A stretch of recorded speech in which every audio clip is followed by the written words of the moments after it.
बिल्ली जो है वो एक कमाल का जानवर है। ये आपको दुनिया के लगभग हर एक कोने में मिल जाएगी और उसके साथ ही बिल्ली के बारे में आप लगभग सभी ग्रंथों में जान सकते हो। ये आपको दुनिया के लगभग हर पवित्र ग्रंथ में कहीं ना कहीं किसी पेज पर मिल जाएगी। हम इंसानों के हिसाब से किसी भी जीव या किसी भी वस्तु के बारे में दो पहलू होते हैं, अच्छा या बुरा। बिल्ली को बहुत सारे देशों में आज भी बुरा माना जाता है। यहाँ तक कि हमारे देश भारत में तो अगर बिल्ली रास्ता काट दे तो फिर मुसाफिर वहीं पर रुक जाते हैं। वो कुछ देर के लिए रास्ते से नहीं निकलते, वो किसी ऐसे इंसान का इंतज़ार करते हैं जो उस रास्ते को पार करे, फिर वो खुद उस रास्ते को पार करने की सोचते हैं।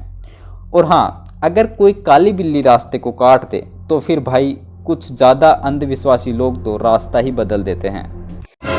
ये वो देख, काली बिल्ली रास्ता काट रही है। Hello control room. मैडम, आपको वापस जाना पड़ेगा। सर, आपका रास्ता क्लियर है। हैश, बाल बाल बच गया है ना। कितनी अजीब सी बात है, पर ये सच्चाई है। लेकिन आज का ये वीडियो एक ऐसी बिल्ली पर है जिसने बिल्लियों को भाग्यशाली और खुशहाली का प्रतीक दे दिया। उस बिल्ली की कहानी शुरू हुई थी 1602 में जापान के टोक्यो शहर में स्थित गोटोकुजी मंदिर में। उस मंदिर के इतिहासकारों के हिसाब से उस इलाके का राजा एक दिन शिकार करने उस इलाके में आया था। वहां पर आई अचानक बारिश की वजह से वो राजा वहीं के पास के एक पेड़ के नीचे चला गया। वो पेड़ उसी मंदिर के सामने था। वो मंदिर पुराना और लगभग खंडर की तरह था, इसलिए राजा उस मंदिर में नहीं गया। लेकिन वहाँ एक मोंक रहता था उसी मंदिर में, और उसी के पास वो बिल्ली थी। उस बिल्ली ने मंदिर के दरवाजे से राजा की तरफ अपना बायां पंजा खड़ा करके मंदिर में आने के लिए आमंत्रित किया। राजा भी वहाँ भीग रहा था तो उसने मंदिर में जाने की सोची, और जैसे ही वो उस पेड़ से दूर हुआ, उस पेड़ पर उसी वक्त एक खतरनाक आसमानी बिजली गिरी। उस दिन उस बिल्ली की वजह से राजा की जान बच गई। और फिर क्या था, राजा ने उस मंदिर को एक खूबसूरत मंदिर में तब्दील करवा दिया और उस बिल्ली की भी एक वहाँ मूर्ति लगाई गई। धीरे धीरे उस बिल्ली की खबर पूरे जापान में फैल गई। लोग आज भी उस बिल्ली को पवित्र मानते हैं। वो बिल्ली आज मैने की नेको नाम से प्रसिद्ध है और आज जापान में बिल्ली को एक पवित्र जीव माना जाता है। अगर आप कभी जापान जाओ तो आपको वहाँ पर इस बिल्ली की छोटी छोटी मूर्तियाँ वहाँ की लगभग हर दुकान और घर में मिल जाएगी। और हाँ, चलिए अब थोड़े मज़े की बात मैं बताता हूँ आपको। उस कहानी में उस बिल्ली ने सिर्फ अपना बायां पंजा खड़ा किया था और राजा की जान बचाई थी। राजा को उसका बायां पंजा भाग्यशाली और खुशहाली का प्रतीक लगा। लेकिन बाद में धीरे धीरे लोगों ने उस बिल्ली की और भी बहुत सारी वेराइटीज़ बना दी। जैसे अगर दायां पंजा खड़ा हो तो वो प्रतीक है ज़्यादा उपभोक्ताओं को आकर्षित करने का।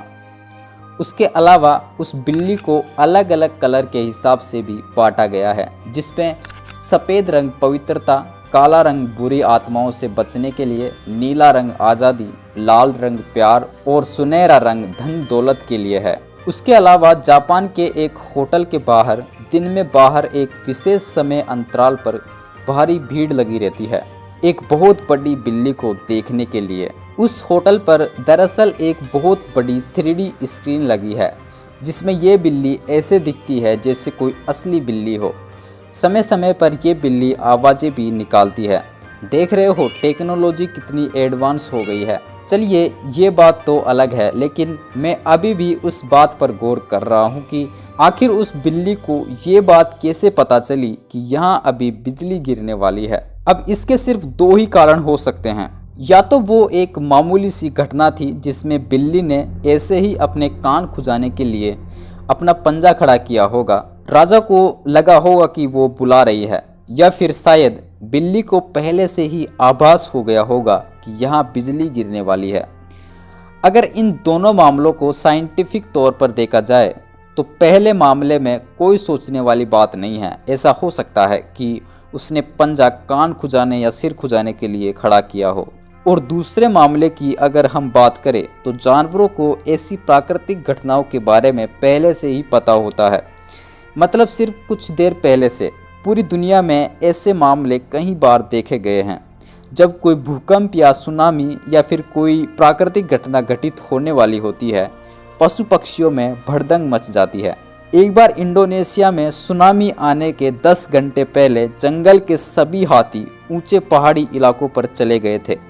अब इसके लिए आपका क्या कहना है? और हाँ, शायद वहाँ भी बिल्ली को ऐसा ही कुछ आभास हुआ होगा और उसने उस राजा की जान बचा ली। तो दोस्तों, आज के इस वीडियो में बस इतना ही। बहुत जल्द मिलते हैं इसी तरह के एक और शानदार वीडियो में। तब तक आप अपना ख्याल रखिए। Thank you.